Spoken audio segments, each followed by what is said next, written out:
Datang Wakil Menteri Agraria dan Tata Ruang, Wakil Kepala Badan Pertanahan Nasional, selaku Koordinator Pelaksana GTRA Nasional, Bapak Surya Chandra.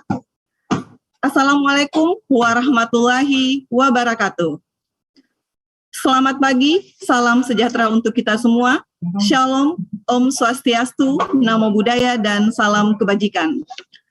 Bapak Ibu yang berbahagia, Puan dan Tuan, yang besar tidak kami himbau gelar, dan yang kecil tidak kami sebut nama.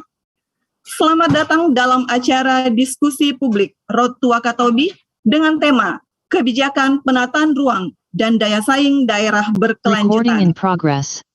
Hadirin yang berbahagia, sebagai informasi bahwa ini merupakan diskusi publik Road to Wakatobi edisi ke-20 yang merupakan rangkaian acara dari GTRA Summit 2022 yang akan diselenggarakan di Wakatobi, Sulawesi Tenggara. Bapak Ibu yang kami hormati, mengawali acara, mari kita dengarkan keynote speech dari Gubernur Jawa Timur yang dalam hal ini diwakili oleh Kepala Dinas Pekerjaan Umum, Kawasan Permukiman dan Cipta Karya Provinsi Jawa Timur, Bapak Insinyur Baju Trihaksoro. Dengan hormat kami silakan.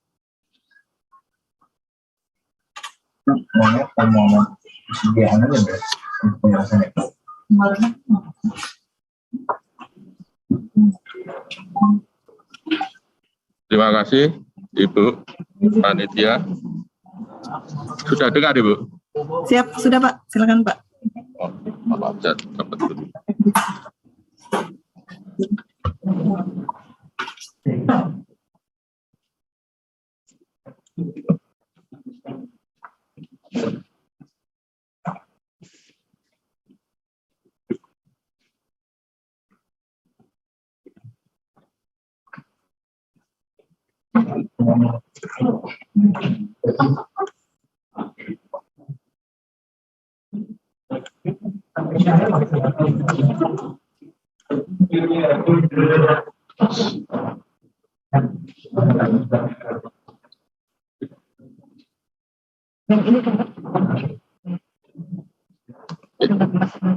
Mohon maaf, Ibu, masih ada kesalahan teknis ini.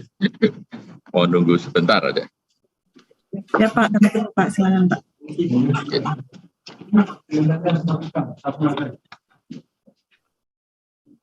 Sambil disiapkan tayangnya, saya sampaikan bahwa Ibu Gubernur, mohon maaf nggak bisa hadir karena masih berada di Banjarmasin dalam rangka misi dagang Provinsi Jawa Timur, sehingga mewakilkan saya selaku Kepala Dinas PRKP dan Cipta Karya Provinsi Jawa Timur. Assalamualaikum warahmatullahi wabarakatuh. Salam sejahtera bagi kita semua. Salam, Om Swastiastu, Namo Buddhaya, dan salam kebajikan.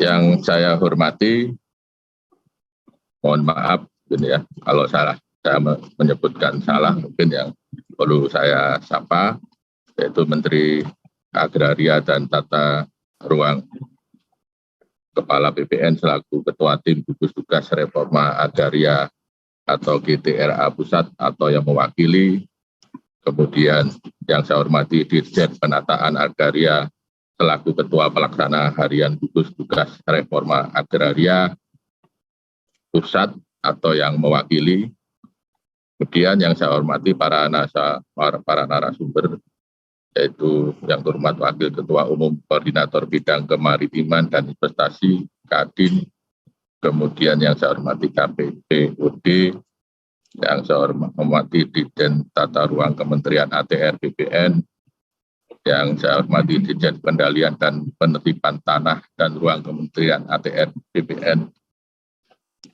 dan yang saya hormati Satgas Percepatan Sosialisasi Undang-Undang Cipta Kerja, yang saya hormati Deputi Bidang Pengembangan Iklim Penanaman Modal Kementerian Investasi Garing BPKPD, serta Bapak Ibu yang tidak bisa saya sebutkan satu persatu. izinkan kami mewakili Ibu Gubernur Jawa Timur menyampaikan pandangan dalam memenuhi topik apa yang diminta Sekretaris GTRA terkait bagaimana perspektif daerah mengenai kebijakan penataan ruang dan daya saing daerah berkelanjutan terhadap perizinan berusaha di daerah pasca Undang-Undang Cipta Kerja. Slide pertama.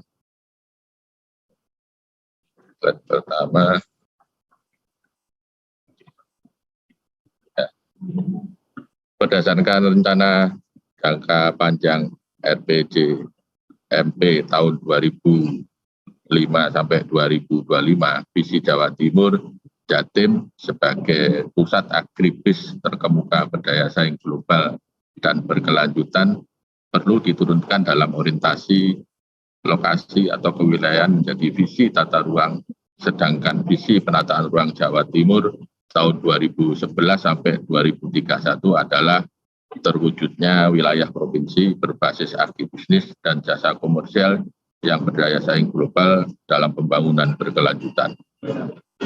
Tujuan penataan ruang ini diwujudkan berdasarkan 4 asas, yaitu aman, nyaman, produktif, dan berkelanjutan. Dengan demikian, esensi Pemprov Jatim sejak tahun 2010 memang telah merencanakan pembangunan wilayahnya berperspektif daya saing global dan berkelanjutan. Lanjut.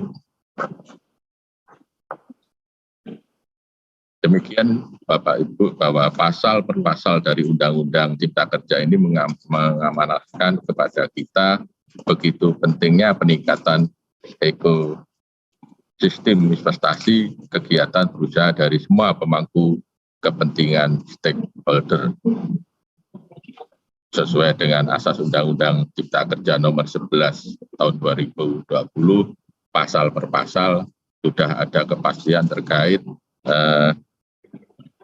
ekosistem investasi maupun kegiatan berusaha. Lanjut. Dan Jawa Timur telah merancang sinkronisasi operasional strategi kewilayahannya dengan menata efisiensi struktur ruangnya melalui sistem koridor agar penataan infrastruktur wilayah mampu menunjang pusat-pusat pertumbuhan yang ada sehingga sarana prasarana kewilayahan yang dibangun mampu meningkatkan daya saing ekonomi di Jawa Timur melalui peran market driven dari distribusi barang dan jasa Indonesia bagian timur, maka daya saing ini juga akan berpengaruh signifikan terhadap kinerja investasi di wilayah pengaruh Jawa Timur tersebut, yaitu ada 7 koridor, kemudian sesuai dengan Perpres 80 tahun 2019 kita sinkronisasi sehingga terwujud meningkatkan daya saing ekonomi di Jawa Timur. Lanjut. Omnibus Law atau Undang-Undang Cipta Kerja juga sangat membantu kita di daerah dalam meningkatkan iklim usaha investasi karena pasal per pasalnya terutama dengan adanya kemudian perizinan dasar seperti yang dulu disebut IMB, kemudian izin usaha, AMDAL, UKL, dan UPL, dan lain-lain, aturan perundangan ini menyederhanakan dan mengintegrasikan perizinan dasar dari sejumlah undang-undang seperti penggabungan, yaitu 4 undang-undang dan 50 pasal dalam pengaturan kesesuaian tata ruang. Kemudian 2 undang-undang dan 36 pasal untuk persetujuan lingkungan. Selanjutnya 2 undang-undang dan 48 pasal dalam kaitannya dengan persetujuan bangunan gedung, sehingga kebirokratisasi dan simplifikasi proses dan iklim usaha ini tentu akan memperingan para calon inspektor dalam mengurus izin usahanya yang sekarang disebut KKPR, serta memastikan analisa kelayakan ekonomi sehingga minat investasi di Jawa Timur diprediksi akan semakin meningkat. Lanjut. Harapan terhadap peningkatan minat investasi dan isu kemudahan perizinan ini dapat dibuktikan dengan tetap tingginya animo masyarakat dunia usaha dalam mengurus atau menyelesaikan perizinan melalui investasi dan atau meningkatkan industrialisasinya di Jawa Timur. Matrik realisasi izin pemanfaatan ruang yang diselenggarakan pemerintahan Provinsi Jawa Timur, inilah yang bisa dijadikan indikator tingginya minat investasi ke Jawa Timur meski di tahun 2021 kita semua terkena pandemi COVID-19. Dalam ranah yang menjadi kewenangan Pemprov Jawa Timur di masa transisi perizinan berusaha, IPR pada ruang wilayah yang berkategori high control zone terindikasi masih menjadi solusi kemudahan berusaha di Jawa Timur. Ke depan, prosedur spesifik ini perlu dimodifikasi lebih sederhana dan lebih pasti sesuai amanat Undang-Undang Cipta Kerja. Lanjut, dalam kaitan reforma agraria dan penataan ruang dapat diidentifikasi dari pemahaman reforma agraria yang pada prinsipnya merupakan upaya penataan kembali struktur penguasaan, kepemilikan, penggunaan, dan pemanfaatan tanah yang lebih berkeadilan melalui penataan aset dan disertai dengan penataan akses untuk kemakmuran rakyat Indonesia. Kata kuncinya adalah penataan aset dan penataan akses.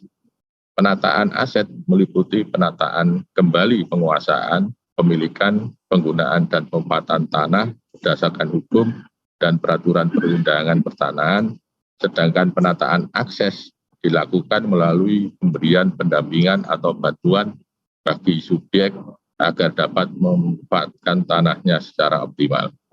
Lanjut, kita sudah paham benar objeknya meliputi pertama pensertifikatan tanah oleh pemerintahan atau PTSL, kemudian kedua HGU dan HGU habis, yang ketiga tanah negara lainnya, dan keempat pelepasan kawasan hutan.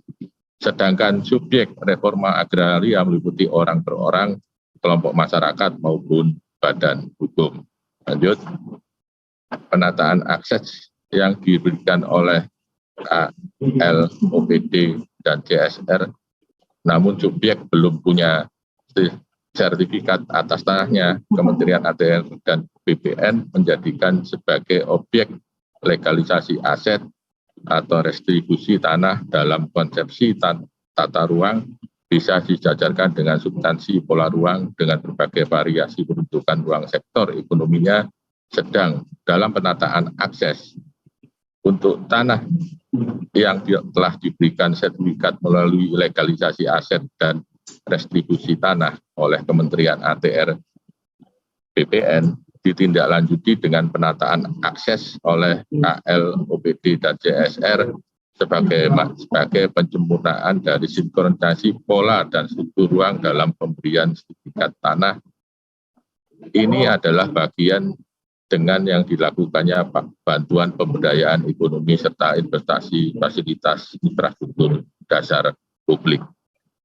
Lanjut, slide ini adalah cara bagaimana tim GTRA kami menganalisa operasionalisasi reforma agraria yang dilakukan melalui sinkronisasi antara data potensi tanah objek reformasi agraria atau TORA yang dioverlay dengan konsesi pengembangan wilayah seperti yang diamanahkan dalam RPJMD Jawa Timur melalui konsepsi koridor Sabto Karso. Lanjut, yang terakhir hasilnya seperti peta ini yang telah terverifikasi prioritas klaster mana yang dapat dilakukan reforma agraria secara lebih holistik, terintegrasi, tematik, dan berdimensi spasial atau HITS. Peta ini akan kami realisasikan untuk kegiatan reforma agraria di tahun 2023. Demikian saya kira, terima kasih Bapak Ibu sekalian atas perhatiannya. Kami ucapkan terima kasih dan mohon maaf, dan saya akhiri wal taufik wal hidayah. Wassalamualaikum warahmatullahi wabarakatuh. Baik, hadirin yang kami hormati, selanjutnya mari kita dengarkan keynote speech dari Wakil Ketua Umum Koordinator Bidang Kemaritiman dan Investasi Kamar Dagang dan Industri Indonesia, Ibu Shinta Kamdani. Salam kepada yang terhormat Koordinator Pelaksana Gugus Tugas Reforma Agraria Pusat, Bapak Dr. Surya Chandra, yang juga merupakan Wakil Menteri Agraria dan Tata Ruang atau Wakil Kepala Badan Pertanahan Nasional. Gubernur Jawa Timur, Ibu Khofifah Indar Parawansa, atau yang mewakili, Deputi Bidang Pengembangan Iklim Penanaman Modal Kementerian Investasi atau Badan Koordinasi Penanaman Modal atau yang mewakili, Deputi Bidang Koordinasi Pengembangan Wilayah Kementerian Investasi atau BKPM atau yang mewakili, para narasumber, Asosiasi Pengusaha, Komite Kepemantauan Pelaksanaan Otonomi Daerah, Asosiasi Pemerintah Daerah, serta hadirin sekalian yang berbahagia. Puji syukur kita panjatkan kehadirat Tuhan Yang Maha Esa karena atas karunia-Nya kita semua dapat hadir pada diskusi Public Road to Wakatobi 20 menuju GTRA Summit dengan tema Kebijakan Penataan Ruang dan Daya Saing Daerah Berkelanjutan. Acara ini menunjukkan bahwa pemerintah memahami dan terus mengupayakan kebutuhan masyarakat dan dunia usaha, yaitu kepastian dan keamanan atas lahan, melalui upaya meminimalisir konflik agar dapat bermuara pada kesejahteraan masyarakat dan perbaikan iklim investasi. Hal penting yang perlu saya sampaikan, Kadin sangat mendukung pelaksanaan reforma agraria. RA adalah upaya pemerintah dalam menjamin keamanan dan kepastian lahan bagi masyarakat. Bagi Kadin Indonesia, RA merupakan salah satu faktor kunci bagi terciptanya perbaikan iklim investasi. Keamanan dan kepastian lahan bagi masyarakat memungkinkan dikuranginya risiko dan kejadian konflik lahan dan kekayaan alam sebagai syarat bagi kepastian berusaha. Konflik lahan dan kekayaan alam telah menyebabkan kerugian yang besar, baik material maupun imaterial. Bukan hanya bagi dunia usaha, tetapi juga bagi masyarakat dan pemerintah. Jika kita melihat secara seksama kebijakan-kebijakan pemerintah, dapat kita lihat bahwa pemerintah secara komprehensif memikirkan semua kepentingan. Di satu sisi, mengupayakan keamanan dan kepastian lahan bagi masyarakat melalui kebijakan RA. Di sisi lain, mempermudah bagi pelaksanaan investasi untuk mewujudkan target pertumbuhan ekonomi. Kadin sangat mengapresiasi upaya-upaya yang dilakukan pemerintah memperbaiki iklim investasi dalam konteks daya saing daerah melalui upaya harmonisasi penataan ruang dan perbaikan tata kelola perizinan. Wilayah Indonesia yang luas, kemajumukan sosial dan budaya, kondisi rawan bencana di sebagian besar daerah, dampak perubahan iklim, serta belum meratanya kapasitas teknologi, informasi, dan komunikasi menjadi tantangan besar bagi pemerintah dalam melaksanakan RA dan perbaikan iklim investasi melalui penerapan perizinan berusaha berbasis risiko, merujuk Undang-Undang Cipta Kerja bagi pelaku usaha. Sebagai penutup, saya yakin bahwa kolaborasi semua pihak mutlak diperlukan untuk mendorong pelaksanaan RA dan perbaikan iklim investasi secara efektif. Melalui diseminasi regulasi dan kebijakan pemerintah terkait secara luas, peningkatan kapasitas sumber daya manusia, penanganan konflik lahan dan kekayaan alam, serta secara independen, serta memberikan insentif bagi pelaku usaha dan masyarakat untuk mengadopsi praktek-praktek bisnis yang berwawasan lingkungan demi tercapainya pembangunan yang adil, inklusif, dan berkelanjutan. Demikian yang bisa saya sampaikan. Mudah-mudahan momen ini menjadi sebuah momen yang penting sebagai batu loncatan bagi optimalisasi pelaksanaan kebijakan reformasi agraria dan perbaikan iklim investasi. Baik, terima kasih. Selanjutnya hadirin yang berbahagia, kita melangkah ke acara berikutnya, yaitu sambutan pembuka yang akan disampaikan oleh Wakil Menteri Agraria dan Tata Ruang, Wakil Kepala Badan Pertanahan Nasional, selaku Koordinator Pelaksana GTRA Nasional. Kepada Bapak Surya Chandra, kami silahkan. Terima kasih, Ibu. Assalamualaikum warahmatullahi wabarakatuh. Selamat pagi, Ibu Bapak sekalian. Salam sejahtera buat kita semua. Saya kira diskusi ini akan menunjukkan dua hal penting ya. Yang pertama terkait dengan peluang dan tantangan kebijakan penataan ruang pasca Undang-Undang Cipta Kerja dan implikasinya bagi daya saing daerah yang berkelanjutan. Yang kedua terkait pula dengan faktor pendukung dan penghambat implementasi kebijakan penataan ruang pasca Undang-Undang Cipta Kerja, khususnya berkaitan dengan penyelenggaraan perizinan berusaha di daerah. Nah, dua hal ini menjadi bahasan yang cukup penting dan saya kira banyak pihak terlibat. Itulah yang membuat kami menghubungi KPPOD, Komite Pemantauan Pelaksanaan Otonomi Daerah. Mereka inilah yang dari dulu ya saya tahu mengadvokasi soal-soal otonomi daerah. Sebagian pihak melihat Undang-Undang Cipta Kerja seperti mau menghapus sebagian dari otonomi daerah. Nah, KPPOD ini adalah yang ikut juga memantau proses itu. Nanti kita diskusikan, memang apakah betul, sejauh mana, bagaimana cara kita merespon situasi yang berkembang tersebut. Nah, harmonisasi kebijakan penataan ruang menjadi kunci yang menentukan dinamika pembangunan, khususnya di daerah, termasuk ikhtiar meningkatkan investasi dan tata kelola di daerah itu sendiri. Nah, dalam konteks kemudahan berusaha, rencana tata ruang sebagai tatakan atau alas dalam setiap arah pembangunan yang merupakan bagian dari upaya penyederhanaan persyaratan dasar perizinan berusaha itu sendiri. Nah, dalam rangka itulah memang Undang-Undang Cipta Kerja memuat terobosan dengan beberapa ketentuan, seperti misalnya simplifikasi izin lokasi menjadi kesesuaian kegiatan pemanfaatan ruang, kewenangan penyelenggaraan dan pelaksanaan izin, simplifikasi tata ruang daerah, serta dasar hukum kebijakan DTR melalui peraturan kepala daerah Perkada. Dulu harus melalui proses politik di DPRD, jadi harus perda seperti itu. Sekarang bisa cukup dengan Perkada. Nah, harapannya memang semua itu mampu menghadirkan kemudahan dan kepastian dalam perizinan usaha.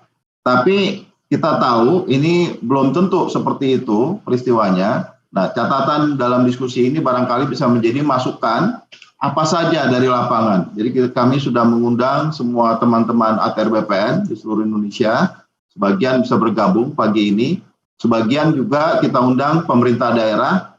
Nanti ada para penanggap itu yang terlibat adalah teman-teman atau kepala daerah yang memang punya organisasi. Asosiasi Kepala Daerah, jaringannya KPPOD juga turut diundang. Mudah-mudahan dengan diskusi hari ini kita bisa memberikan masukan ya dan rekomendasi kebijakan apa yang tepat bagi pemerintah pusat khususnya. Kami dari ATR BPN siap memfasilitasi, siap mendukung supaya memang cita-cita Undang-Undang Cipta Kerja sungguh terwujud, yaitu bagaimana penyelenggaraan perizinan berusaha yang berbasis risiko serta kebijakan penataan ruang yang optimal sesuai dengan prinsip pembangunan daerah yang lebih berkelanjutan.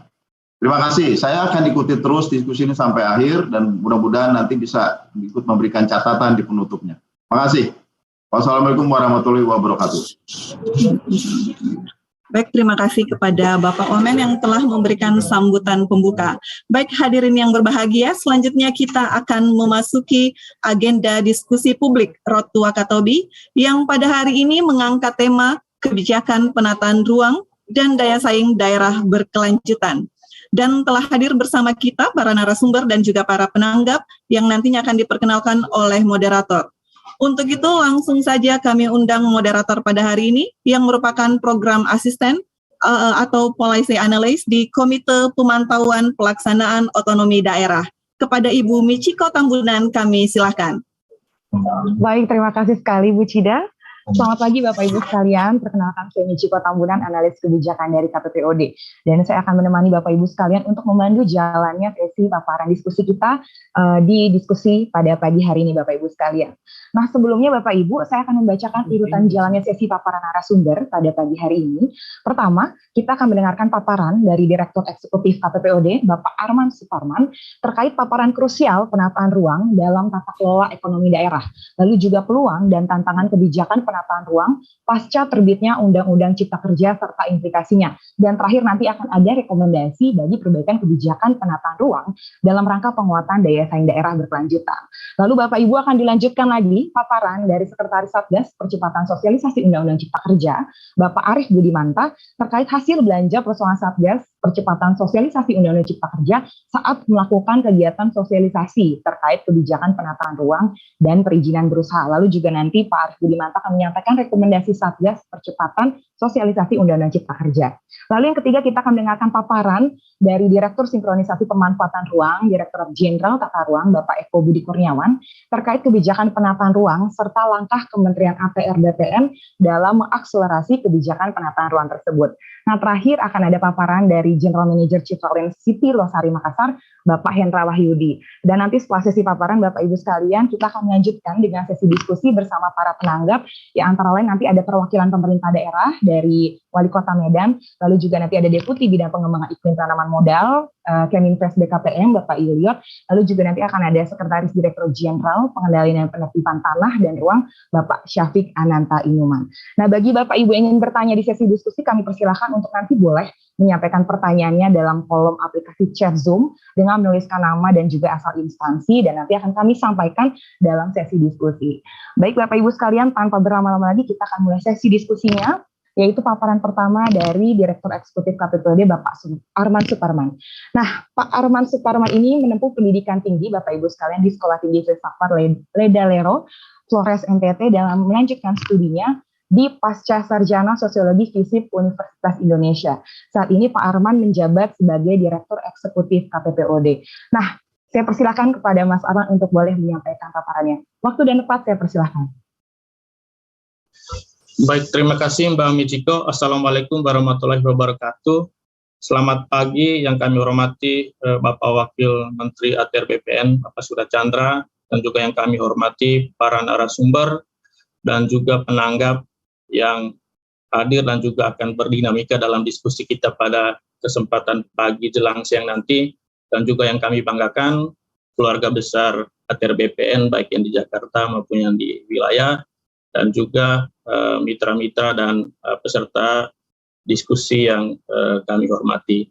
Baik Bapak Ibu, perkenankan kami menyampaikan beberapa talking points yang mungkin bisa menjadi bahan diskusi kita bersama pada kesempatan ini, sekaligus juga mungkin menjadi catatan awal agar apa yang menjadi harapan kita terkait dengan penciptaan iklim investasi yang kondusif di daerah melalui pembenahan struktural, dan yang terakhir itu dengan Undang-Undang Cipta Kerja dan beberapa peraturan turunannya itu bisa tercapai. Baik Bapak Ibu sekalian, topik kita pada kesempatan ini adalah bagaimana kebijakan penataan ruang dan pasca Undang-Undang Cipta Kerja dan bagaimana implikasinya terhadap daya saing daerah berkelanjutan. Baik Bapak Ibu, sekedar pengantar, kalau kita bicara dalam konteks otonomi daerah, kami selalu merujuk ke kitab suci kami, yaitu Undang-Undang 23 tahun 2014 tentang pemerintahan daerah, di mana kalau kita melihat seluruh dinamika pembangunan daerah itu terarah ke ultimate goal yang kita sebut sebagai kesejahteraan bersama atau bonum commune atau kebaikan atau kesejahteraan masyarakat, yang itu akan diperoleh atau dicapai dengan percepatan atau upaya akselerasi peningkatan pelayanan, kemudian pemberdayaan, peran serta masyarakat, serta peningkatan daya saing daerah, Bapak Ibu, gitu ya. Dan dalam upaya peningkatan daya saing tersebut, kemudian peningkatan pemberdayaan dan juga peningkatan pelayanan publik kepada masyarakat, yang diharapkan kita tetap memperhatikan prinsip efisiensi dan efektivitas, dan juga memperhatikan bagaimana aspek hubungan pemerintah pusat dan pemerintah daerah, kemudian seperti apa kekhasan keunikan setiap daerah, tentu juga memperhatikan seperti apa peluang dan tantangan dalam kancah global, Bapak Ibu sekalian. Nah, dalam konteks ini, Bapak Ibu, sejak awal tahun 2000-an, KPPOD sebenarnya memiliki sejumlah kerangka pengukuran. Ada kerangka pengukuran terkait dengan daya tarik investasi, kemudian ada indeks atau pengukuran terkait dengan tata kelola ekonomi daerah, dan yang terakhir yang kami kembangkan 2 tahun terakhir ini, dan mungkin akan seterusnya kami menjadikan itu sebagai salah satu evaluasi atau pengukuran terhadap kinerja daerah, yaitu daya saing daerah berkelanjutan. Dan dari hasil pengukuran itu, Bapak Ibu, pada tahun 2020 kemarin, kami melihat kinerja daya saing daerah berkelanjutan yang kami ukur di seluruh kabupaten, gitu ya, meskipun tidak semua, dari 400-an kabupaten yang memenuhi persyaratan untuk diukurkan itu hanya 356 kabupaten, dan hasilnya adalah ternyata memang kinerja daya saing daerah berkelanjutan kita itu masih pada level sedang, gitu ya. Kalau kita melihat kategori atau level daya saing daerah berkelanjutan yang merujuk ke apa yang telah dikeluarkan oleh Badan Riset dan Inovasi Nasional, kita memang masih berada pada level sedang. Kemudian dari sisi sebaran daya saing itu, kita masih berhadapan dengan persoalan ketimpangan antara wilayah. Ini tampaknya masih menjadi persoalan klasik kita, ketimpangan antara Indonesia Timur dengan Indonesia Barat. Dan itu juga terjadi dalam daya saing daerah berkelanjutan. Dan pada aspek keseimbangan daya saing yang kami soroti pada 4 pilar, ada pilar lingkungan lestari, kemudian pilar sosial inklusif, pilar tata kelola yang baik, dan pilar ekonomi tangguh, itu juga belum dibangun di atas prinsip keberlanjutan, gitu ya. Dan itu juga kita bisa melihat, Bapak Ibu ya, dari beberapa kerangka pengukuran nasional, misalnya EODB, kemudian Global Competitiveness Index atau Asia Competitiveness Index, memang kita masih memiliki banyak pekerjaan rumah untuk meningkatkan daya saing daerah kita, gitu ya. Dan kami di KPPOD juga memberikan apresiasi terhadap langkah yang dilakukan oleh pemerintah beberapa tahun ini, gitu ya, terutama dalam upaya untuk meningkatkan kemudahan dan kepastian berusaha, Bapak Ibu. Dan saya sangat yakin Bapak Ibu di ATR BPN juga sangat familiar dengan pengukuran ease of doing business, gitu ya. Karena salah satu variabel yang diukur adalah soal peralihan hak atas tanah dan bangunan, di mana BPN itu menjadi salah satu stakeholder di sana dalam memberikan kemudahan itu, gitu. Dan sejak 5-6 tahun yang lalu, pemerintah sejak 2015 misalnya sudah ada paket-paket ekonomi kebijakan, kemudian ada perpres terkait dengan percepatan kemudahan berusaha, kemudian diikuti dengan PP 24 tahun 2018 tentang OSS, dan yang terakhir seperti yang kita ketahui bersama, ada Undang-Undang Cipta Kerja dengan sejumlah peraturan turunannya itu yang berupaya melakukan simplifikasi dari sisi bisnis proses, tetapi juga penyederhanaan dari sisi regulasi. Dan ini tentu kita beri apresiasi yang bersama, apresiasi terhadap langkah-langkah pembenahan struktural seperti ini.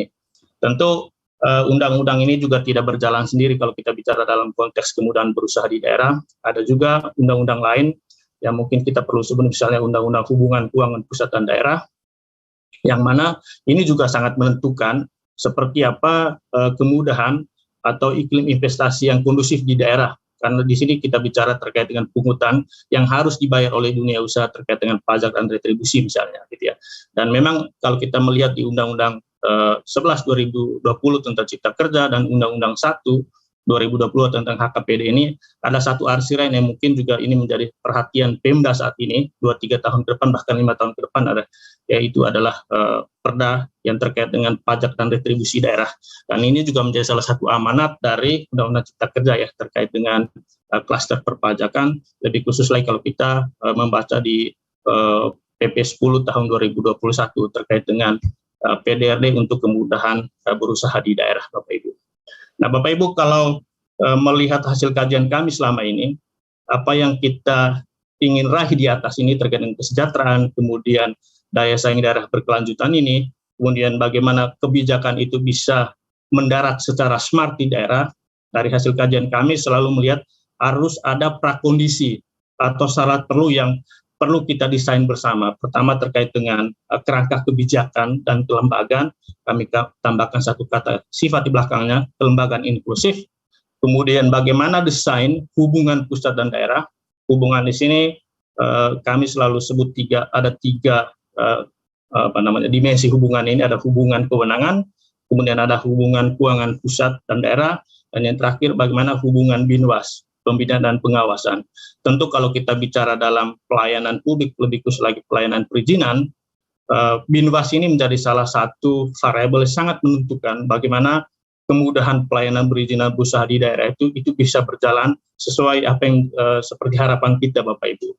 Dan yang terakhir tentu di level daerah atau dalam konteks daerah, kepemimpinan politik dan kapasitas lokal itu juga sangat menentukan bagaimana seluruh kebijakan ini termasuk atau terutama terkait dengan Undang Cipta Kerja ini bisa berjalan dengan smooth, smart, atau sesuai dengan harapan dari pemerintah pusat atau juga pemerintah daerah sendiri gitu ya. Baik Bapak Ibu, terkait dengan penataan ruang, kami sangat yakin Bapak Ibu di ATR BPN sudah mendarah dagingkan terkait dengan seperti apa arti penting dari penataan ruang ini Bapak Ibu ya. Kami melihat ada dua. Pertama, penataan ruang ini yang di dalamnya terkait dengan perencanaan, pemanfaatan dan juga pengendalian pemanfaatan ini adalah panglima keberlanjutan kita Bapak Ibu. Gitu ya.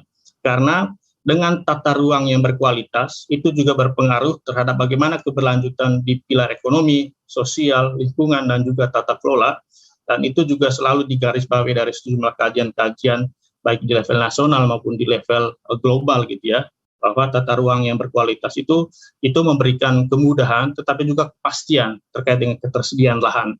Tadi Bu Sinta Kamdani juga sudah menggarisbawahi ini. Kemudian terkait dengan pilar sosial, tata ruang yang berkualitas juga sangat memberikan kepastian terkait dengan bagaimana akses masyarakat terutama kelompok-kelompok rentan untuk mendapatkan lahan atau juga berkontribusi dalam kegiatan ekonomi di atas lahan yang sudah ditentukan bersama. Kemudian yang ketiga terkait dengan lingkungan, tentu juga dengan tata ruang yang berkualitas mulai dari RT/RW sampai RDTR, itu juga sangat menentukan seperti apa keberlanjutan lingkungan. Dan yang paling penting bagaimana dengan tata ruang ini kita bisa memitigasi potensi risiko bencana di masa depan gitu ya. Dan di aspek tata kelola Bapak Ibu, tentu kalau kita membaca Undang-Undang Cipta Kerja, kemudian PP 21, kemudian Permen 13 ATR BPN misalnya, bagaimana kepentingan stakeholder itu bisa diakomodir. Dengan demikian, apa yang kita harapkan terkait dengan kolaboratif governance ini, itu bisa tercermin atau terimplementasi ke dalam seluruh penyelenggaraan penataan ruang, mulai dari perencanaan, pemanfaatan, sampai pengendalian pemanfaatan Bapak Ibu. Nah, dalam konteks kemudahan perizinan, tadi Pak Wakil Menteri sudah menyampaikan bahwa sebagai tatakan pembangunan itu juga sangat menentukan, terutama bagaimana upaya kita mensimplifikasi perizinan berusaha, lebih khusus lagi terkait dengan persyaratan dasar di tata ruang, yang sekarang diubah dari izin lokasi menjadi persetujuan atau konfirmasi kesesuaian pemanfaatan ruang. Jadi dengan tata ruang yang berkualitas itu juga berdampak terhadap seperti apa simplifikasi di pelayanannya, tetapi juga itu juga memiliki timbal balik dengan kualitas penataan ruang gitu ya. Artinya dengan kehadiran Undang-Undang Cipta Kerja ini kami melihat upaya yang begitu besar dari pemerintah pusat terutama gitu ya, untuk memperbaiki lagi kualitas rencana tata ruang kita mulai dari RT/RW sampai RDTR, yang itu sekiranya bisa berdampak terhadap upaya di sisi lainnya yaitu simplifikasi pelayanan perizinan. Karena dengan adanya RDTR digital misalnya, para pelaku usaha atau pemohon terkait dengan kesesuaian pemanfaatan ruang ini itu tidak berurusan lagi dengan prosedur-prosedur yang terjadi sebelum Undang-Undang Cipta Kerja, tetapi kita hanya berhadapan dengan platform digital, mengkonfirmasi dengan RDTR digital, atau mengajukan persetujuan pemanfaatan ruang jika memang belum memiliki RDTR digital. Nah, itu bisa tercapai Bapak Ibu kalau kita melihat beberapa dokumen yang terkait dengan prinsip perencanaan tata ruang. Ada beberapa prinsip yang tentu kita perlu perhatikan. Pertama, prinsip demokratis, artinya dengan penataan ruang itu bisa terarah kepada hajat hidup orang banyak. Kemudian prinsip subsidiaritas yang kami lihat dalam konteks otonomi daerah ini mungkin menjadi salah satu prinsip yang perlu kita highlight ya Bapak Ibu ya, karena dengan prinsip subsidiaritas ini inisiatif kebutuhan lokal atau konteks-konteks tertentu di lokal itu perlu diperhatikan dalam seluruh perencanaan tata ruang, bukan hanya perencanaan di level lokal tetapi juga perencanaan di level nasional. karena perencanaan di level nasional sebagaimana amanat Undang-Undang Cipta Kerja sendiri kan itu menjadi referensi bagi seluruh perencanaan tata ruang baik di level provinsi maupun di level kabupaten kota ataupun di kawasan-kawasan strategis gitu ya. Jadi inisiatif atau kebutuhan lokal ya. Waktu 2 menit lagi Pak. Oh ya. Memang tinggal di RA-nya aja gimana. Ya. Terima kasih Mbak Mijiko. Oke. Dan yang berikutnya prinsip integrasi, dan tentu kalau kita melihat di Undang-Undang Cipta Kerja itu sudah diatur ya terkait dengan integrasi sejumlah rencana tata ruang gitu. Kemudian proporsional, dan yang terakhir tentu prinsip kehati-hatian. Dan ini juga menurut kami kalau kita melihat prinsip atau paradigma berbasis risiko, ini juga tentu menjadi perhatian kita semua karena penentuan tingkat risiko itu kan juga ditentukan oleh aspek keselamatan lingkungan gitu ya, kesehatan. Yang bagi kami ini juga ditentukan atau sangat menentukan seperti apa perencanaan tata ruang kita gitu Bapak Ibu. Baik, terkait dengan penataan ruang ini sendiri Bapak Ibu, ini salah satu kerangka pengukuran yang selalu dibuat oleh KPPOD, tata kelola ekonomi daerah. Dan dalam tata kelola ekonomi daerah itu ada 10 variabel yang menentukan. Yang pertama itu adalah biaya transaksi, di sini kita bicara pada retribusi, dan ada perizinan berusaha. Dan ada salah satu yang mungkin menjadi topik kita hari ini adalah terkait dengan akses lahan Bapak Ibu gitu ya. Dan di akses lahan ini tentu kalau dalam kerangka pengukuran ease of doing business itu terkait dengan peralihan hak atas tanah dan bangunan. Dan dari kajian kami sendiri di luar kajian TKED ini Bapak Ibu di tahun 2017 kita coba mengcapture seperti apa ease of doing business di 10 kota bisnis utama. Salah satu persoalan mendasar pada waktu itu adalah soal bagaimana prosedur pendaftaran hak atas tanah dan bangunan di BPN, kemudian pendaftaran sertifikat yang masih membutuhkan waktu yang sangat lama pada tahun 2017 ya Bapak Ibu. Tentu dalam beberapa tahun ini itu juga sudah dilakukan pembenahan oleh ATR BPN gitu ya. Tentu dengan kehadiran Undang-Undang Cipta Kerja ini juga itu juga berpengaruh terhadap prosedur-prosedur di peralihan hak atas tanah dan bangunan gitu ya. Karena kalau lihat di urutan di ease of doing business itu pengecekan sertifikat itu menjadi prosedur pertama, dan yang terakhir itu adalah pendaftaran hak atas tanah dan bangunan itu. Dan dari sisi waktu di sejumlah daerah waktu itu bahkan melebihi waktu sampai 90 hari gitu ya keseluruhannya gitu Bapak Ibu. Dan ini tentu menjadi perhatian kita bersama terutama di ATR BPN sendiri gitu. Baik Bapak Ibu, ini saya lanjutkan saja karena ini adalah paradigma yang kita sudah ketahui bersama bahwa dengan Undang-Undang Cipta Kerja ini tidak semua usaha itu nanti wajib mengurus perizinan, tetapi yang berisiko tinggi yang diwajibkan mengurus izin, sementara yang berisiko rendah, menengah rendah atau menengah tinggi itu hanya mengurus NIB dan juga sertifikat standar gitu ya. Dan itu kita bisa baca secara detail di PP 5 tahun 2021. Dan bagi kami Bapak Ibu, faktor penentu terimplementasikannya dengan baik Undang-Undang Cipta Kerja dan sejumlah PP ini, terutama PP 5, PP 6, PP 16, kemudian PP 21 dan PP 22, itu pertama soal bagaimana kualitas kebijakan, kelembagaan, dan juga digitalisasi yang terintegrasi di pemerintah pusat sendiri. Kemudian yang kedua, bagaimana kebijakan, kelembagaan, dan juga sarana prasarana terkait dengan platform digital di daerah. Dan dari hasil asesmen kami Bapak Ibu, pertama terhadap kebijakan penataan ruang itu sendiri, patut kami akui memang memberikan simplifikasi ya, simplifikasi perizinan.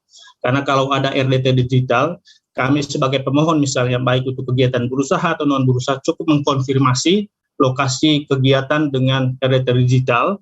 Tapi kalau belum memiliki RDT digital, itu baru melalui prosedur persetujuan pemanfaatan ruang yang diajukan kepada pemerintah pusat.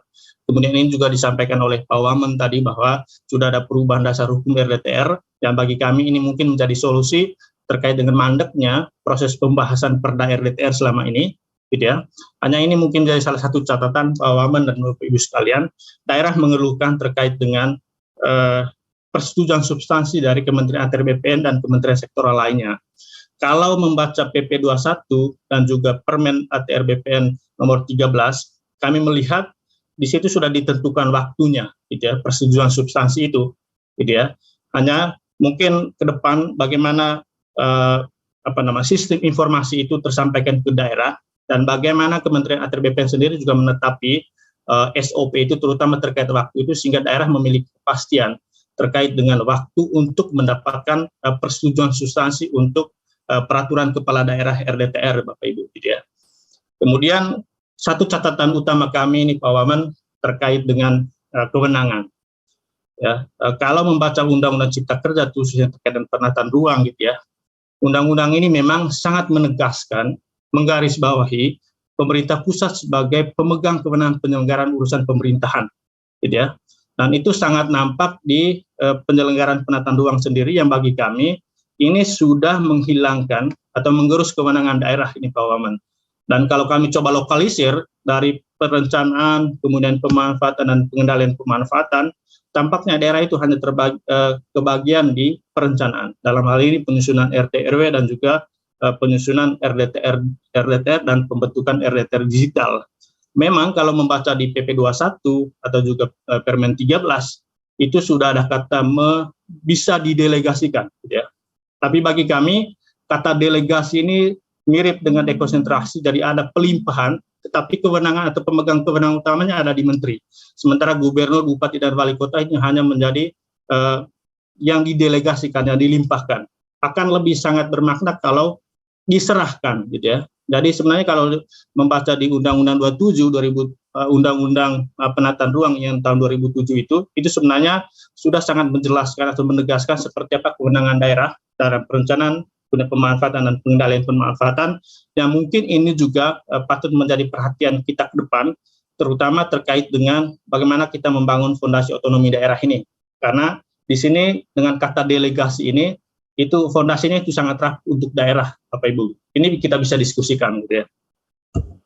Kemudian terkait dengan penerapan di daerah, akhir tahun kemarin, Bapak Ibu, kami melakukan asesmen di 5 kota bisnis utama, di Medan, kemudian Balikpapan, Makassar, Surabaya, dan DKI Jakarta.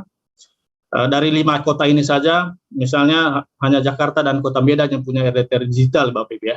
Tapi kalau kita coba cek secara keseluruhan dari ATR BPN sendiri kan, melihat dari target 2000-an itu baru 50-an RDTR digital gitu ya.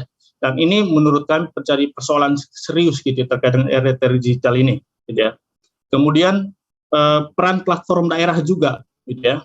Selama ini daerah itu sudah punya platform digital terkait dengan pelayanan perizinan. Di Jakarta ada JKEVO, di Surabaya ada Surabaya Single Window, dan banyak aplikasi atau sistem-sistem lain yang sudah advance di daerah. Tetapi dengan kehadiran PP 21 ini, dan juga mereka sudah menyampaikan bahwa bagaimana nasibnya ini setelah PP 21, PP 5 dan PP 6 terkait dengan pelayanan perizinan. Dan yang terakhir terkait dengan kepastian tindak lanjut pasca putusan MK, Bapak Ibu, gitu ya. Dan bagi kami, meskipun pemerintah pusat sudah mengeluarkan edaran kalau nggak salah ya, untuk tetap menyusun perda atau peraturan kepala daerah terkait dengan ini, tetapi melihat dinamika yang sekarang bukan hanya untuk merevisi di sisi formil, tetapi juga di material, daerah juga ini tampaknya gamang ini, Bapak Ibu sekalian. Apakah kami menyusun perda? Jika nanti menyusun perda, terkait misal perda perizinan atau peraturan kepala daerah yang terkait dengan penggunaan usaha misalnya, tiba-tiba pemerintah pusat merevisi lagi sejumlah PP dan itu menurut daerah membuang-buang energi gitu ya. Sehingga menurut kami mungkin butuh regulasi yang lebih pasti lagi untuk mendorong daerah untuk tetap maju atau menunggu apa yang telah dibuat oleh pemerintah pusat gitu. Nah ini terkait dengan daya saing daerah berkelanjutan, ini adalah kerangka pengukuran yang kita buat terkait dengan daya saing daerah berkelanjutan ini, dan salah satu temuan di IDSDB ini tahun 2020 Bapak Ibu, kewenangan ini menjadi salah satu faktor penghambat gitu ya, terutama untuk daerah-daerah yang memiliki wilayah luas, wilayah hutan yang sangat luas gitu ya, tetapi karena kabupaten atau kota itu tidak memiliki kewenangan di sektor kehutanan, itu juga berdampak terkait dengan penanganan kualitas hutan itu sendiri. Dan bagi kami, untuk konteks pembicaraan kita hari ini, ketiadaan kewenangan terkait dengan penataan ruang ini juga ke depan berpotensi juga untuk mengganggu keseimbangan di pilar ekonomi, sosial, dan juga tata kelola serta lingkungan itu Bapak Ibu. Ya. Dan yang terakhir, ini beberapa rekomendasi teknis yang mungkin menjadi perhatian kita bersama. Pertama, kepada pemerintah pusat, kami mendorong sebenarnya ketika ada keterbatasan atau capacity constraint di daerah, apakah bisa pemerintah pusat itu mengeluarkan sebuah metode atau tools yang bisa mempercepat penyusunan peraturan daerah atau peraturan kepala daerah terutama yang terkait dengan RDTR digital misalnya, gitu ya.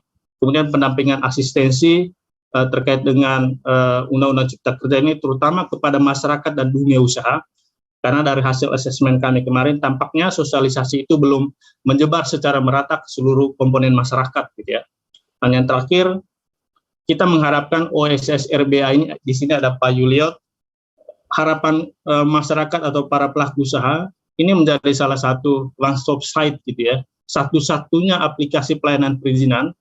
Artinya, kalaupun kementerian sektoral punya sistem tersendiri atau platform tersendiri, misalnya Gistarunya ATR BPN atau CMBG-nya Kementerian PUPR atau AMDALNet-nya KLHK, itu harapannya itu terintegrasi dengan OSS RBA, dan para pelaku usaha hanya berhadapan dengan OSS RBA ini, jadi tidak berjalan lagi dari satu sistem ke sistem yang lain, gitu.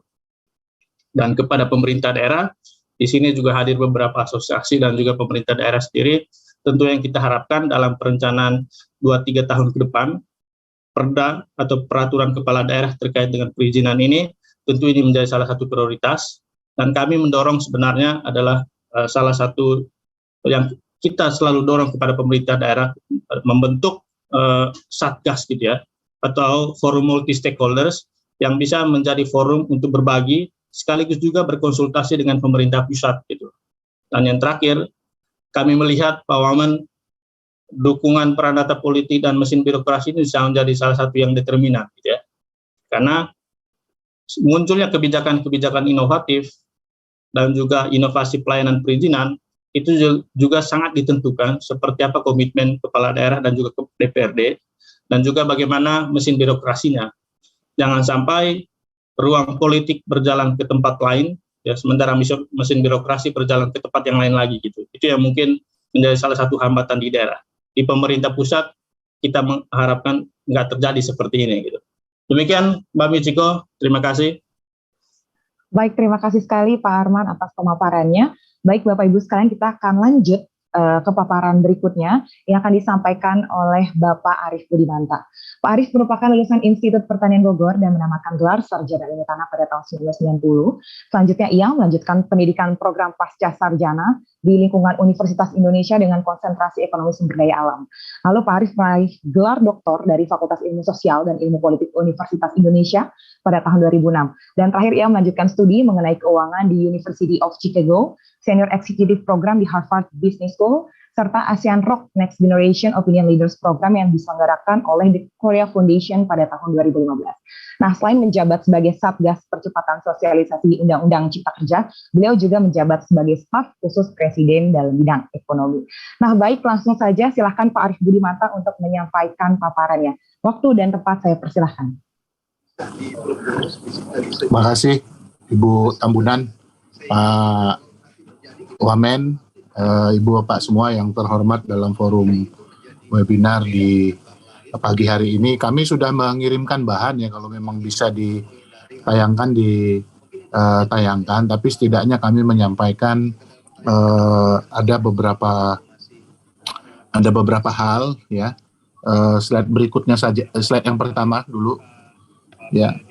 Yang pertama soal Satgas Percepatan Sosialisasi Undang-Undang Cipta Kerja yang dibentuk oleh Bapak Presiden melalui keputusan Presiden nomor 10 di bulan Mei tahun 2021 yang memang tugasnya adalah untuk mengakselerasi sosialisasi Undang-Undang nomor 11 tahun 2020 tentang Cipta Kerja ya, tentang Cipta Kerja. Itu yang pertama, dan kita sudah melakukan berbagai macam aktivitas selama tahun 2021 yang lalu ya, melalui workshop dan juga melibatkan teman-teman dari Kementerian ATR, dan yang paling aktif memang bersama-sama dengan Satgas itu adalah Pak Wamen ATR.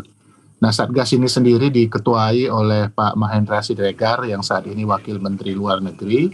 Kemudian wakil-wakil ketuanya ada Pak Swahasil Nazara, Wakil Menteri Keuangan, Pak Khatib Basri, Menteri Keuangan periode 2013-2014, Aden Pardede, Sekretaris KPC PEN, dan saya sendiri sebagai sekretaris gitu.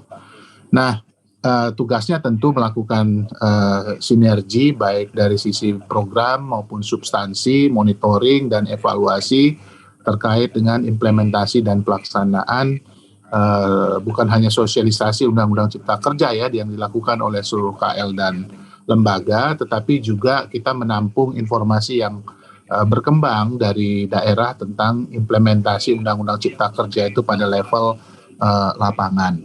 Itu yang pertama yang ingin kami sampaikan tentang Satgas gitu. Nah, kemudian yang kedua terkait dengan Undang-Undang Cipta Kerja itu sendiri, memang kalau kita bicara dalam konteks perizinan, ada proses perubahan yang saat ini memang menjadi perizinan aktivitas usaha ya yang berbasis kepada risiko, dan perizinan ini yang berbasis risiko dibagi atas perizinan rendah, berisiko rendah, sedang sampai kemudian tinggi. Nah, di dalam proses perizinan itu ada tahapan-tahapan yang harus dilalui oleh seseorang yang melakukan ataupun segolongan orang ataupun badan yang melakukan aktivitas usaha. Yang pertama adalah menyelesaikan apa yang disebut dengan perizinan dasar, kemudian yang kedua yang terkait dengan perizinan usaha itu sendiri. Nah, perizinan dasar itu setidaknya menyangkut 3 hal ya.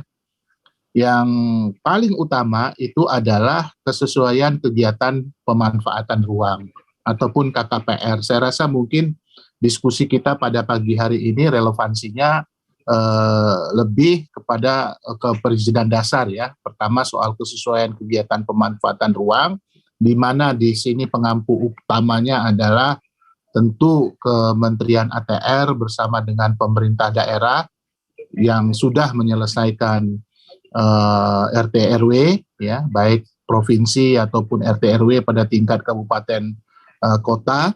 Kemudian yang kedua adalah persetujuan lingkungan, kemudian yang ketiga adalah persetujuan bangunan gedung.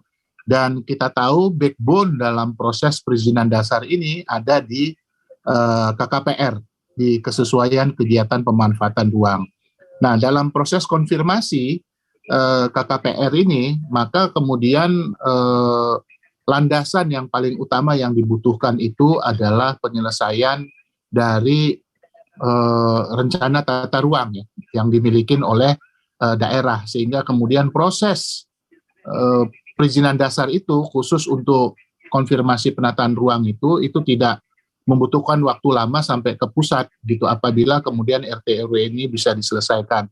Nah, pemerintah sendiri memang memiliki rencana untuk memfasilitasi proses penyelesaian RT RW di tingkat kabupaten, terutama agar proses-proses yang terkait dengan pelaksanaan Cipta Kerja, terutama perizinan berusaha dan KKPR ini bisa lebih cepat, karena ini adalah backbone dari perizinan berusaha. Itu yang kedua. Jadi untuk itu maka kemudian harapan kita agar kemudian ke depan tidak lagi terjadi proses tumpang tindih misalnya yang signifikan antara aktivitas usaha karena ini berbasis risiko, maka penyelesaian RT RW terutama pada tingkat kabupaten maupun kota ini menjadi penting untuk secara cepat diselesaikan. Nah, itu yang kedua ya, yang terkait dengan Undang-Undang Cipta Kerja yang khususnya terkait dengan penataan ruang gitu ya. Nah, kemudian yang ketiga yang paling penting juga yang ingin kami sampaikan dalam kesempatan ini adalah temuan Satgas. Temuan Satgas di halaman 8. Tolong di halaman 8 yang bagian ini. Jadi kalau kita lihat bahwa terkait dengan temuan Satgas dalam pertemuan di daerah, maka ada beberapa hal yang perlu improvement ya secara cepat. Yang pertama adalah dari aspek regulasi, ya. Dalam hal ini tentu adalah Perda RDTR sebagai syarat penerbitan KKPR. Nah, ini kemudian memang menjadi penting ya untuk diselesaikan, termasuk dalam hal ini adalah perda-perda yang terkait dengan perizinan bangunan gedung. Nah, proses penyelesaian perda yang terkait dengan perizinan bangunan gedung ini dapat dipakai oleh daerah sebagai basis untuk melakukan pungutan kembali. Kemudian yang ketiga juga adalah problematika ketiadaan tim profesi ahli atau TPA di beberapa daerah sebagai syarat penerbitan PBG. Tetapi ini memang bisa disiasatin berdasarkan undang-undang untuk memanfaatkan TPA. Kalau misalnya di wilayah kabupaten tersebut tidak tersedia, itu bisa memanfaatkan di wilayah kabupaten lain yang tersedia ataupun di wilayah provinsi, misalnya profesi ahli yang ada gitu. Itu yang terkait dengan regulasi. Kemudian yang kedua juga ada problematika terkait dengan kelembagaan yang belum bersinergi gitu ya di lapangan. Yang ketiga adalah sistem. Nah, ini yang memang juga menjadi soal bukan hanya di daerah tetapi juga di pusat, bagaimana mengintegrasikan sistem yang sifatnya mesin to mesin ya, antara misalnya aspek regulasi yang terkait dengan persetujuan lingkungan dengan KKPR, katakanlah misalnya seperti itu. Jadi ada prinsipnya misalnya dalam konteks one map policy, itu contoh misalnya dalam konteks sistem. Kemudian yang keempat adalah bisnis proses yang juga masih menjadi PR, dan kita memiliki waktu ya untuk melakukan proses penyempurnaan ini dalam kerangka waktu misalnya yang diberikan oleh MA gitu ya, MK 2 tahun sesuai dengan keputusan MK kan diminta untuk melakukan perbaikan terhadap undang-undang Cipta Kerja dalam kerangka 2 tahun. Tetapi MK juga menyatakan keberadaan Undang-Undang Cipta Kerja selama 2 tahun itu masih keberlakuannya masih tetap ada gitu. Maka kemudian manfaatkanlah waktu yang 2 tahun ini sampai dengan tahun depan gitu untuk menyelesaikan beberapa hal yang terkait dengan regulasi, kelembagaan, sistem, bisnis proses, dan dalam hal ini pemerintah pusat juga terus-menerus melakukan improvement baik dari sisi regulasi, baik dari sisi kelembagaan, sistem maupun bisnis proses, terutama yang terkait dengan online single submission. Itu yang ketiga. Kemudian yang terakhir yang ingin kami sampaikan, informasikan adalah mohon ke halaman 4, Mbak. Ke halaman 4. Ini sebagai informasi saja komitmen Presiden dalam kerangka untuk reforma agraria. Nah, Presiden telah membentuk Satgas Penataan Penggunaan Lahan dan Penataan Investasi melalui keputusan Presiden nomor 1 tahun 2022 tentang Satuan Tugas Penataan Penggunaan Lahan dan Penataan Investasi. Nah, Satgas ini diketuai oleh Menteri Negara Investasi dan di dalamnya juga ada Menteri Agraria dan Tata Ruang. Nah, tujuannya untuk menindaklanjutin pencabutan izin usaha pertambangan, izin pinjam pakai kawasan hutan, hak guna usaha, dan hak guna bangunan. Nah, mohon izin tugas, Pak Arief, ya. Waktu 2 menit lagi, Pak. Oke. Nah, tugas Satgas ini adalah intinya melakukan penataan penggunaan lahan dan penataan investasi melalui pemetaan, pemanfaatan lahan, kemudian memberikan rekomendasi kepada Menteri untuk melakukan pencabutan, kemudian menetapkan kebijakan pemanfaatan atas lahan perizinannya yang sudah dicabut dalam kerangka redistribusi dan pemanfaatan lainnya. Jadi komitmen untuk melakukan reforma agraria ini selain Satgas Reforma Agraria yang ada di dalam Kementerian Agraria dan Tata Ruang, pada sisi lain juga Presiden membentuk Satgas khusus untuk menindaklanjutin proses-proses pencabutan izin-izin usaha, baik itu pertambangan hingga pakai kawasan hutan, hak guna usaha dan hak guna bangunan, untuk kemudian dimanfaatkan untuk aktivitas dalam kerangka reforma agraria, khususnya redistribusi aset lahan. Nah, saya rasa mungkin 4 hal itu yang ingin kami sampaikan, Bu Tambunan. Terima kasih atas kesempatannya. Nanti kita bisa lanjutkan dengan respon dan diskusi. Selamat pagi. Baik, terima kasih sekali Pak Arief. Bapak Ibu sekalian, jika ada yang ingin menyampaikan pertanyaan atau tanggapan, bisa langsung nanti disampaikan lewat kolom chat di Zoom, dan nanti akan kami bacakan dalam sesi diskusi Bapak Ibu. Nah, selanjutnya kita akan lanjut ke paparan ketiga Bapak Ibu sekalian dari Pak Eko Budi Kurniawan. Pak Eko menempuh pendidikan S1, Teknik Planologi, Institut Teknologi Bandung, lalu melanjutkan studi S2, Master of Science in Urban Infrastructure Engineering and Management UNESCO IHE, lalu meraih DEA di City and Regional Planning University de Paris Aix-Nanterre, lalu meraih gelar PhD atau Doctor of Philosophy in City and Regional Planning University de Paris Aix-Nanterre. Nah, saat ini Bapak Eko Budi Kurniawan menjabat Direktur Sinkronisasi Pemanfaatan Ruang Kementerian ATR BPN. Nah, kepada Pak Eko kami persilahkan Pak, waktunya 10 menit Pak. Silakan Pak. Baik, terima kasih Mbak Michiko. Assalamualaikum warahmatullahi wabarakatuh. Waalaikumsalam. Selamat pagi, salam sejahtera, salam sehat bagi kita semua.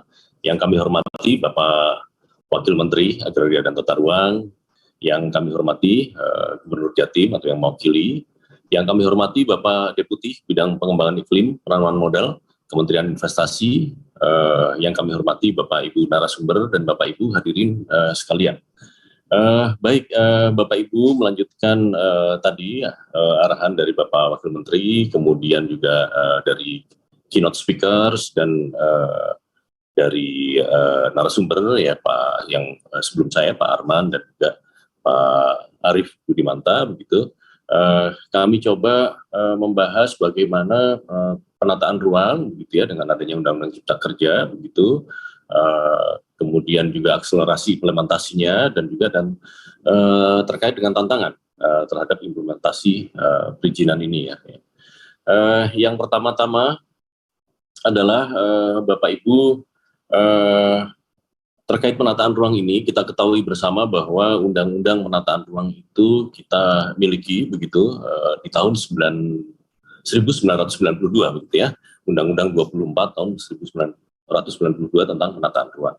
Kemudian ditetapkannya undang-undang baru begitu ya terkait tentang penataan ruang juga, Undang-Undang 26 di tahun 2007, dan kemudian Undang-Undang 11 tahun 2020 tentang Cipta Kerja ini begitu.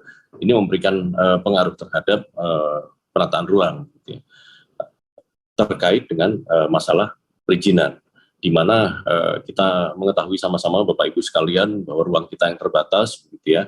Tadi juga disampaikan oleh keynote speaker sebelumnya bahwa kita ingin mewujudkan ruang yang aman, nyaman, produktif dan berkelanjutan, dan itu sudah ada di dalam Undang-Undang 26 2007, gitu ya. Selanjutnya Bapak Ibu sekalian, undang-undang ini begitu dipengaruhi oleh Undang-Undang Cipta Kerja gitu ya, dan peraturan perundangan turunannya gitu. Di mana kalau sebelum UCK dan peraturan perundangan turunannya begitu Bapak Ibu sekalian, itu umumnya begitu ya, rencana tata ruang itu bentuknya cetak gitu ya, buku begitu, dan disimpan di kantor pemerintah gitu ya. Sehingga kalau masyarakat begitu, publik ingin mengakses rencana tata ruang harus mendatangi baik itu kantor pemerintah di pusat ya untuk rencana tata ruang di level pusat RT RWN misalkan, maupun di daerah ya untuk RT RW provinsi, RT RW kota kabupaten, RWTR gitu. Nah, kemudian ini mengakibatkan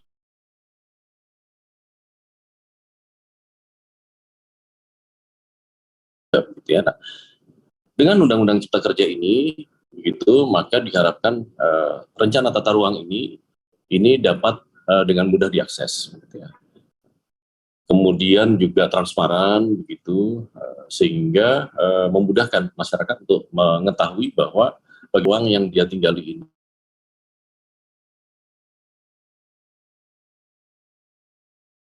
kalian tadi juga telah ditunjukkan oleh keynote speaker ya, pembicara sebelumnya, bahwa dengan Undang-Undang Cipta Kerja ini antara lain bagaimana tata ruang itu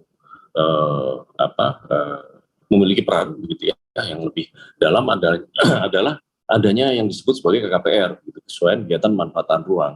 KKPR ini merupakan satu dari persyaratan dasar perizinan berusaha, Bapak Ibu sekalian, di mana intinya adalah KKPR diberikan pertama-tama didasarkan pada rencana detail tata ruang.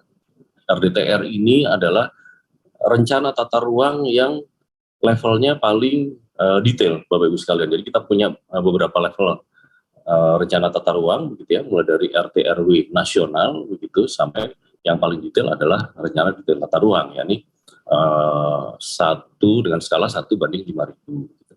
Nah, ini yang di dalam sistem OSS begitu terintegrasi begitu, sehingga diharapkan proses perolehan KKPR ini bisa dapat diberikan dengan cepat.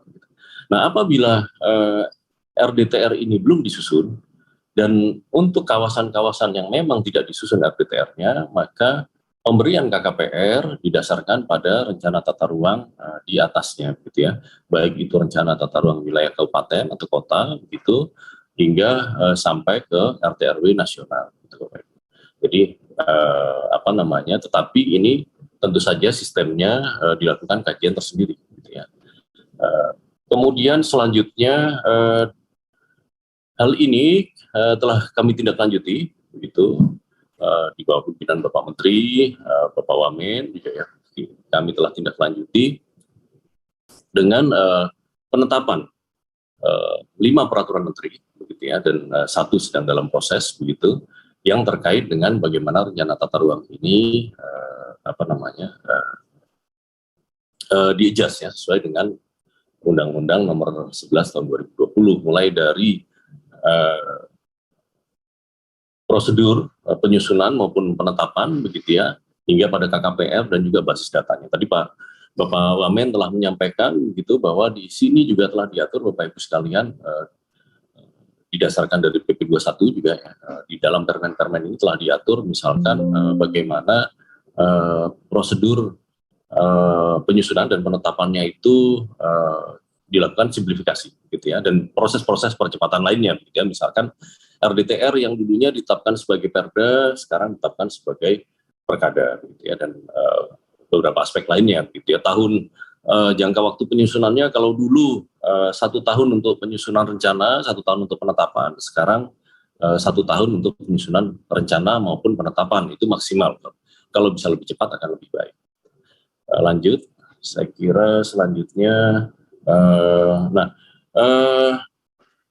setelah dari Undang-Undang Cipta Kerja, kami telah mencoba menyusun peraturan perundangan turunannya, begitu, mulai dari PP 21 hingga permen-permen 11 sampai 15 tadi 2021, peraturan Menteri Agraria dan Tata Ruang atau Kepala BPN, gitu. Kami telah melakukan juga, gitu, di bawah pimpinan Bapak Dirjen Tata Ruang, beberapa akselerasi implementasi kebijakan penataan ruang. Antara lain transparansi penyelenggaraan penataan ruang, kemudian juga permasalahan SDM gitu, dan bagaimana KKPR ini diimplementasikan sebagai upaya perwujudan pemanfaatan ruang gitu ya, sehingga kita bersama-sama mewujudkan ruang yang aman, nyaman, produktif, dan berkelanjutan gitu ya. Nah, ini Bapak Ibu sekalian, sosialisasi telah dilakukan. Juga FGD begitu ya, bimbingan teknis terhadap pemerintah daerah juga telah dilakukan. Langsung banyak yang langsung dipimpin bahkan oleh Bapak Dirjen. Nah, kami kira sebagian besar dan harapan kami juga pemerintah daerah telah siap. Tadi Provinsi Jawa Timur telah menunjukkan begitu ya kesiapan mereka dalam pelaksanaan ini begitu. Kemudian juga kerjasama, gitu ya, kerjasama bagaimana agar penyelenggaraan penataan ruang dapat inklusif, gitu ya. kerjasama juga dilakukan begitu dengan organisasi profesi, di sini khususnya dengan Ikatan Ahli Perencana, begitu IAP, kemudian dengan IGI, Ikatan Geografi Indonesia, dengan ASPI, Asosiasi Sekolah Perencanaan Indonesia, begitu ya, Forpimgeo dan sebagainya. Nah ini kerjasama yang telah kita lakukan dalam negeri dan juga untuk luar negeri ya. Kami sekarang sudah sedang melaksanakan misalkan adanya kegiatan yang disebut proyek riba. Nah, selain itu Bapak Ibu sekalian, dalam rangka transparansi tadi memberikan kemudahan akses dan juga transparansi terhadap penataan ruang.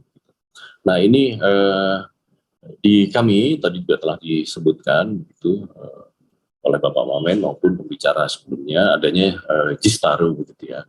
Jistaru ini juga telah terintegrasi ke dalam sistem OSS begitu, sehingga tapi dalam Jistaru ini sendiri begitu masyarakat sekarang dapat mengakses tanpa rencana tata ruang begitu ya, mengetahui bahwa wilayah atau kawasan yang dia tinggal itu direncanakan seperti apa dan sebagainya tanpa harus mendatangi kantor pemerintah begitu ya, membuat janji untuk melihat bukunya begitu. Tetapi sekarang bisa langsung dilihat di Jistaru ini, ada yang disebut sebagai RTR online gitu ya. Kalau saya kira ini juga di berbagai negara maju juga sudah tersedia ya, Singapura dan sebagainya. Tapi sekarang di Indonesia kita sudah tersedia ini. Jadi seluruh rencana tata ruang yang telah menjadi ditetapkan sebagai Perkada untuk RDTR maupun Perda untuk RT/RW kabupaten kota maupun provinsi begitu ya, itu dapat kita lihat di RTR online. Selain itu juga beberapa aplikasi-aplikasi lain yang membantu ya, seperti RDTR interaktif gitu ya, RTR Builder ya, Protaru ya, di mana masyarakat. Mohon izin Pak Eko, ya. Waktu 2 menit lagi Pak. Baik, terima kasih. Itu masyarakat dapat melihat gitu ya, sudah seberapa jauh rencana tata ruang itu, dan ini juga sekali lagi meningkatkan transparansi ya Bapak Ibu sekalian ya, sehingga masyarakat dapat mengetahui gitu ya penggunaan ruang untuk diarahkan sebagai